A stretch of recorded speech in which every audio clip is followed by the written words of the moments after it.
Welcome back to Ultra RC Hobbies YouTube channel. So we're here for episode number 8 of the Enduro Gatekeeper build, and we're on bag number 9, which is shocks.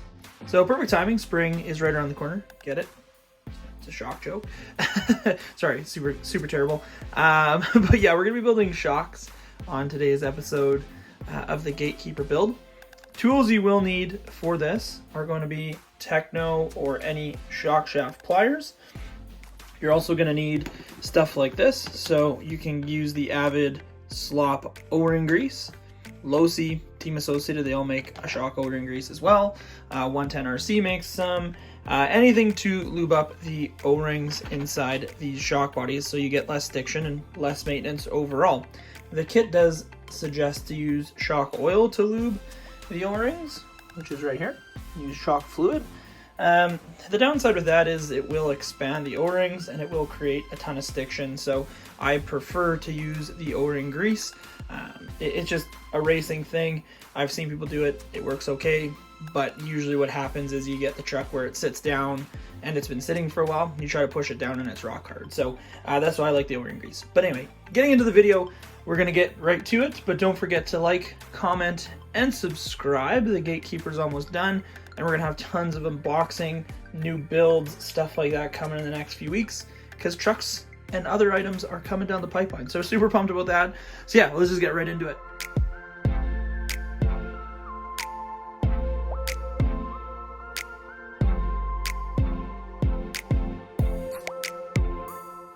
Okay, so we got all of the shock shafts and the pistons on there. So now we're going to get into putting the cartridge set in the O-rings and O-rings inside the body of the shocks. So this is personally what I do, and this is how I build them. So I'll take a 2mm driver, first things first, and I give it a good wipe, make sure there's no dirt debris on it. So now that's all wiped down. So this is what I do. I stand the tool up, just like so, and then I start building the shock in reverse. So the first thing that goes on here is a little washer, and then we start stacking our O-rings. So what I'll do is I'll use the shock O-ring grease and put a good dollop in my hand here. What we do is just work it in, make sure the O-ring is fully coated. So it just looks just like that.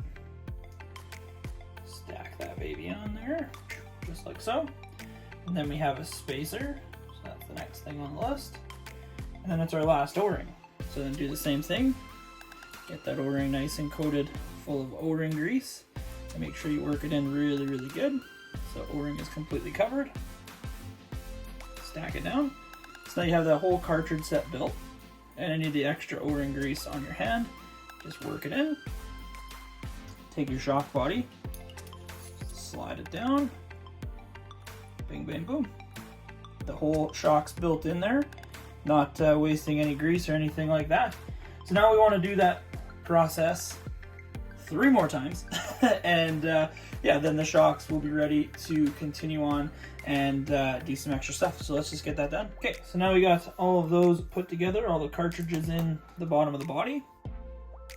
Another thing that I like to do, just to be on the safe side, is I actually won't thread the bottom cartridge cap on all the way. I'll only thread them on a couple threads just so we don't lose any of the O-rings, especially in this case there was a little bit of a washer on the bottom. So we'll just make sure that's good. We'll put a little coating of grease on the shock shaft here. So this is going to be where it slides through the bottom of the body. So now I'll take this, get it lined up, just like so, and ever so slightly just kind of work its way in, twisting the shock shaft through just so we don't tear and wreck any of those O-rings. So now it moves nice and free. So now we can slowly start tightening down this cartridge bottom, and you want to make sure that you don't tighten it down to the point where it adds any extra resistance. So that's one shock, completely ready to go.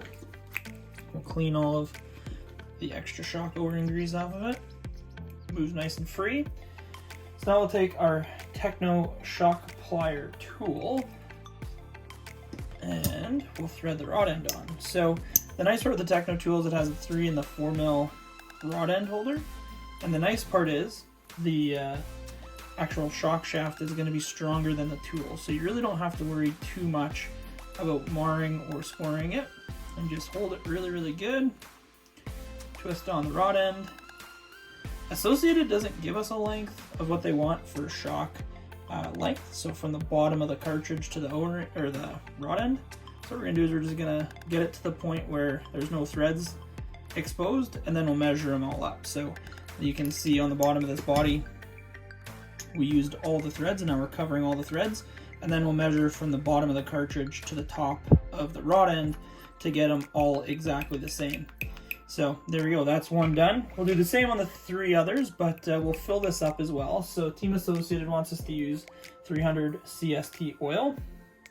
And how I like to build the shocks, even for my personal car, is I'll have the shock shaft just out a little bit, and I'll fill it up.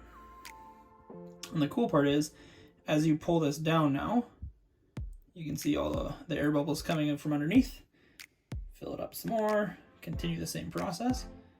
So keep pulling the shock shaft down, a little bit more oil, and then pull it down all the way.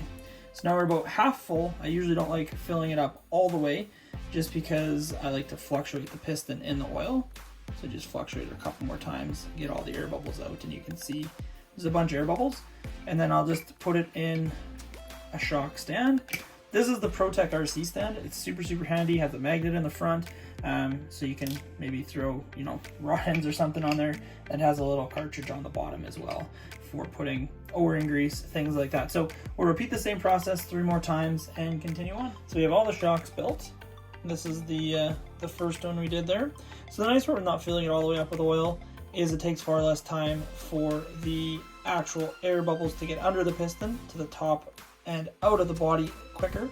So now we've fluctuated a couple more times. Just make sure you do not let the piston get above the level of oil, because you will get air bubbles again trapped under the piston. So don't want to do that. But here we go, it's ready to go. So these shocks are not going to have a bladder in it like your typical, say, Traxxas shock or anything like that. So we want to fill these up almost right to the top, pretty much flush.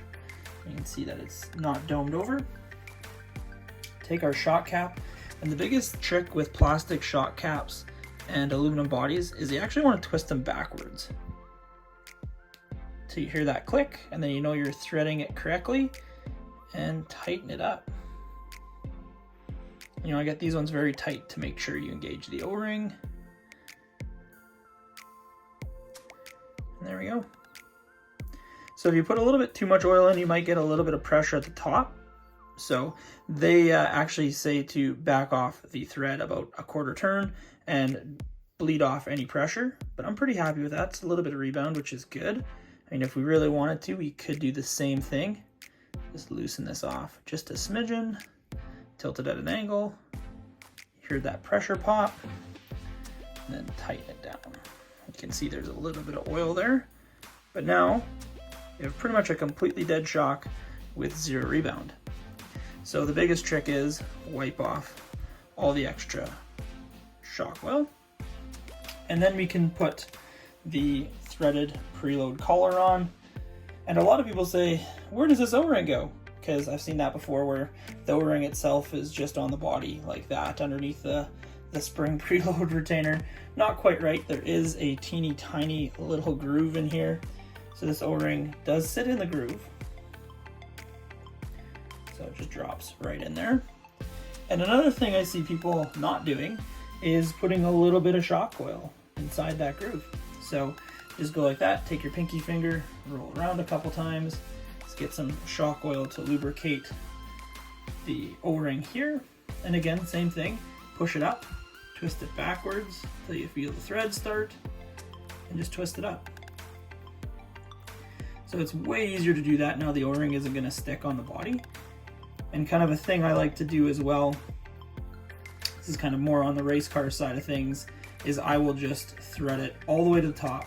Then I know for sure it's 0, and we can set ride height from there. So there's one complete shock built, ready to go. So now we got to do 3 more, and we'll get them on the truck.